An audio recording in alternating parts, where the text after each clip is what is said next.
तो दोस्तों आपका स्वागत है आपके और हमारे इस YouTube चैनल मैथ परिवार पर। दोस्तों आज की वीडियो में हम त्रिभुज का क्षेत्रफल निकालना सीखेंगे। आप क्या कीजिए, इस वीडियो को अंत तक बड़े ध्यान से देख लीजिए और आप किसी भी त्रिभुज का क्षेत्रफल निकालना बड़ी ही आसानी से सीख जाएंगे। तो चलिए आज की वीडियो को शुरू करते हैं। आप कर दीजिए हमारे इस वीडियो को लाइक, चैनल को सब्सक्राइब। दोस्तों सवाल क्या कहता है हमारे पास, यहाँ पर त्रिभुज ABC का क्षेत्रफल ज्ञात कीजिए। हमारे पास एक त्रिभुज है दोस्तों यहाँ पर, जैसा कि आप यहाँ पर देख सकते हैं AB और C। इस त्रिभुज की हमें तीनों भुजाएं दी गई हैं। AB हमारे पास कितनी है 8 सेंटीमीटर, BC है हमारे पास 12 सेंटीमीटर और AC है हमारे पास 10 सेंटीमीटर। दोस्तों अगर हमें त्रिभुज की तीनों भुजाओं की लंबाई दी गई हो तो उस त्रिभुज का क्षेत्रफल कैसे निकाला जाता है, उसका एक फॉर्मूला है। तो सबसे पहले उस फॉर्मूला को एक बार अच्छे से देख लेते हैं। तो दोस्तों फॉर्मूला क्या कहता है हमारे पास यहाँ पर, इस फॉर्मूला का नाम हमारे पास क्या है दोस्तों, हीरोन फॉर्मूला यानी हीरोन सूत्र। ठीक है, इस फॉर्मूला का नाम हीरोन सूत्र क्यों रखा गया दोस्तों, क्योंकि यह फॉर्मूला हमें हीरोन नाम के एक मैथमेटिशियन यानी गणितज्ञ ने दिया था। ठीक है, हीरोन फॉर्मूला क्या कहता है दोस्तों, अगर हमें कोई त्रिभुज दी गई है और उसकी तीनों भुजाओं की लंबाइयां भी हमारे पास दी गई हों तो उस त्रिभुज का क्षेत्रफल हम कैसे निकाल लेंगे, उसका सूत्र हमारे पास ये है। ठीक है, वर्गमूल में s bracket s minus A bracket बंद ब्रैकेट शुरू s माइनस बी ब्रैकेट बंद ब्रैकेट शुरू s माइनस सी ब्रैकेट बंद। ठीक है, यानी वर्गमूल में s minus A s minus B s minus C. ठीक है, इस फॉर्मूले का उपयोग करके हम उस त्रिभुज का क्षेत्रफल निकाल सकते हैं जिसकी हमें तीनों भुजाएं दी गई हों। ठीक है, जैसे यहाँ पर हमारे पास a b और c तीन भुजाएं हैं, तीनों भुजाओं की लंबाई हमें दी गई है। ठीक है,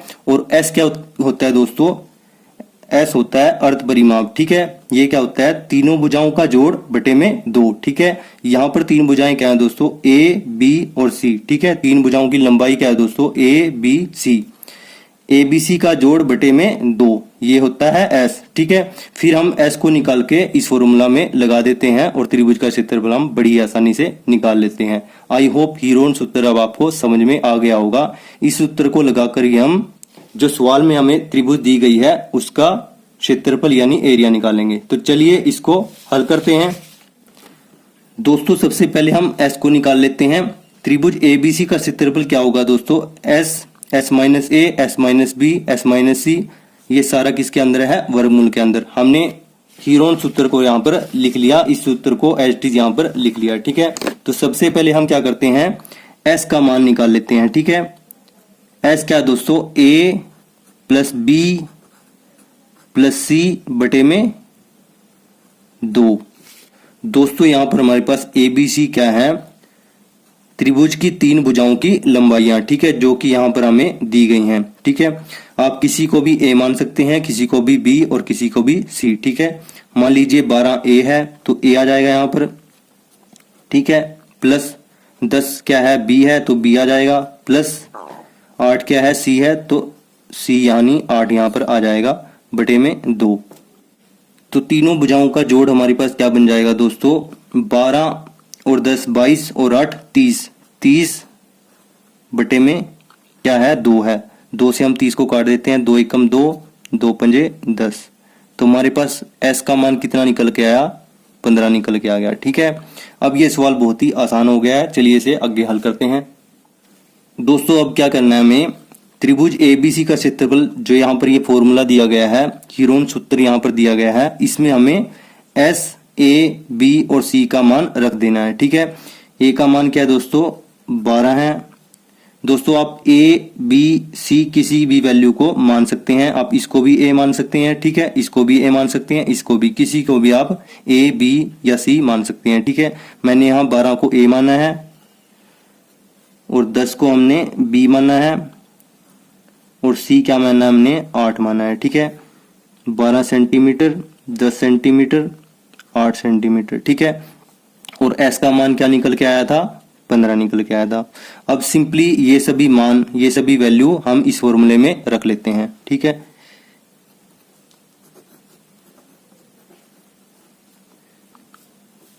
S का मान क्या हमारे पास 15 है, 15 15 माइनस A 12। ठीक है, ए की जगह हमारे पास क्या आ जाएगा 12 आ जाएगा, फिर आ जाएगा 15 माइनस बी, बी कितना है हमारे पास 10 है, फिर आ जाएगा 15 माइनस सी, सी क्या है हमारे पास 8, ठीक है।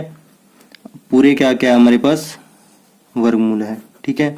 अब इसको आगे हल कर लेते हैं। त्रिभुज एबीसी का क्षेत्रफल निकालने के लिए ये आ जाएगा हमारे पास 15 है, 15 में से 12 गया हमारे पास आ जाएगा 3, 15 में से 10 गया हमारे पास आ जाएगा 5, 15 में से 8 गया हमारे पास आ जाएगा 7, ठीक है। आई होप यहां तक आपको क्लियर होगा, बहुत ही आसान सवाल है। इसको हम इस प्रकार से भी लिख सकते हैं 15 गुना में 3 गुना में 5 गुना में 7, ठीक है। अब क्या करना है दोस्तों, यहां पर बच्चे अक्सर गलती करते हैं। अब आपको क्या करना है, इन सभी के अभाज्य गुणनखंड निकाल लेने हैं, ठीक है। जैसे हम 15 का अभाज्य गुणनखंड निकालते हैं, 15 के अभाज्य गुणनखंड क्या बनेंगे दोस्तों, 15 को ऐसे लिख लेंगे, सबसे छोटी संख्या जिससे ये भाग हो सकता है वो 3 है, 3 पंजे 15, ठीक है। और 5 किससे भाग हो सकता है, 5 से, 5 एकम 5, ठीक है। तो 15 के अभाज्य गुणनखंड क्या बने, 3 गुना में 5 गुना में 1, ठीक है। तो इसको हम 15 की जगह लिख देते हैं 3 गुना में 5 गुना में 1, ठीक है। इसी प्रकार से 3 के अभाज्य गुणनखंड क्या बनेंगे, 3 एकम 3, ठीक है। 5 के भी ऐसे, 5 एकम 5, और 7 के भी 7 एकम 7। तो 3 को क्या लिख लेते हैं हम, 3 गुना में 1, और 5 को लिख लेते हैं 5 गुना में 1, और 7 को लिख लेते हैं 7 गुना में 1, ठीक है। दोस्तों अगर हम अभाज्य गुणनखंड निकाल लेते हैं तो वर्गमूल को हटाना हमारे लिए बहुत ही आसान हो जाता है, ठीक है। अब जहां पर भी जोड़ा बन जाता है किसी संख्या का तो वो संख्या वर्गमूल से बाहर आ जाएगी, ठीक है। 3 यहां पर भी है, यहां पर भी है, तो 3 बाहर आ गया वर्गमूल से, ठीक है। ये 3 वर्गमूल से बाहर आ गया, 5 यहां पर भी है और यहां पर भी है, तो ये 5 भी वर्गमूल से बाहर आ जाएगा, ठीक है। अब हमारे पास क्या बच गया, यहाँ पर 7 बच गया, बाकी सभी संख्या हमने बाहर निकाल ली है। वर्गमूल 1 का मतलब तो 1 ही होता है, ठीक है। तो हमारे पास अंदर क्या बच गया, वर्गमूल में 7। तो इसका उत्तर हमारे पास क्या आ जाएगा, यानी त्रिभुज एबीसी का क्षेत्रफल हमारे पास क्या आ जाएगा, 3 पंजे 15, 15√7, यानी 15 वर्गमूल 7 सेंटीमीटर स्क्वायर, ठीक है।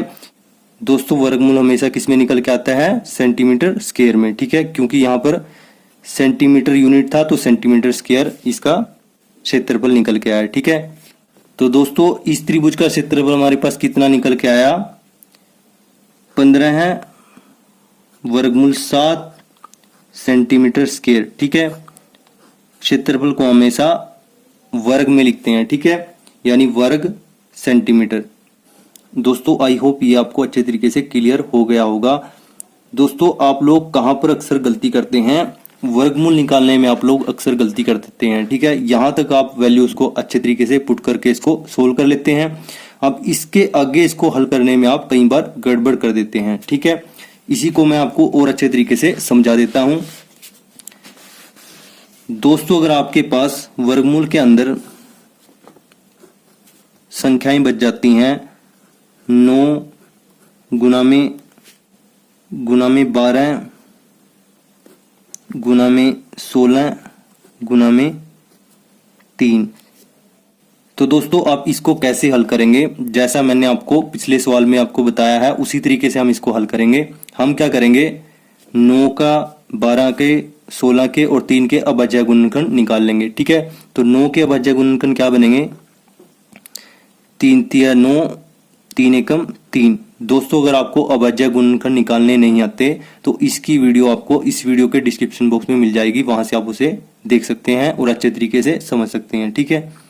9 के अभाज्य गुणनखंड लिख लेते हैं, 3 गुना में 3, 1 को आप लिखें चाहे ना लिखें एक ही बात है, ठीक है। तो 1 को हम यहां पर रहने देते हैं, ठीक है। अब 12 के अभाज्य गुणनखंड निकाल लेते हैं, 2 छिके 12, अब ये 2 से और भाग हो सकता है, 2 तिये 6, 3 एकम 3, ठीक है। तो 12 के अभाज्य गुणनखंड क्या निकल के आए, 2 गुना में 2 गुना में 3, 1 को हम रहने देते हैं, ठीक है। इसी प्रकार से 16 के गुणनखंड निकाल लेते हैं अभाज्य, 16 लिख लेते हैं। 2 से भाग हो सकता है, 2 अट्ठे 16, 2 चौके 8, 2 दूनी 4 और 2 एकम 2। ठीक है, तो ये गुणनखंड भी लिख लेते हैं यहाँ पर। 2 गुना में 2 कितनी बार है? 2 1 2 3 4, 4 बार है। गुना में 2 1 2 3 4, 4 बार हमने 2 को लिख दिया है। ठीक है, और 3 के गुणनखंड क्या होंगे दोस्तों? 3 गुना में 1, जिसको हम 3 लिख सकते हैं। ठीक है, और सारे का क्या है हमारे पास दोस्तों? वर्गमूल है। ठीक है, अब हमने क्या बताया था आपको, जहां पर भी किसी संख्या के जोड़े बन जाते हैं तो वो जोड़ा वर्गमूल से बाहर आ जाता है। ठीक है, यहाँ पर 3 यहाँ पर है और यहाँ पर है, तो ये 3 बाहर आ जाएगा। ठीक है, 3 लिख लिया हमने बाहर। ये 2 यहाँ पर भी है, यहाँ पर भी है, ये 2 बाहर आ जाएगा।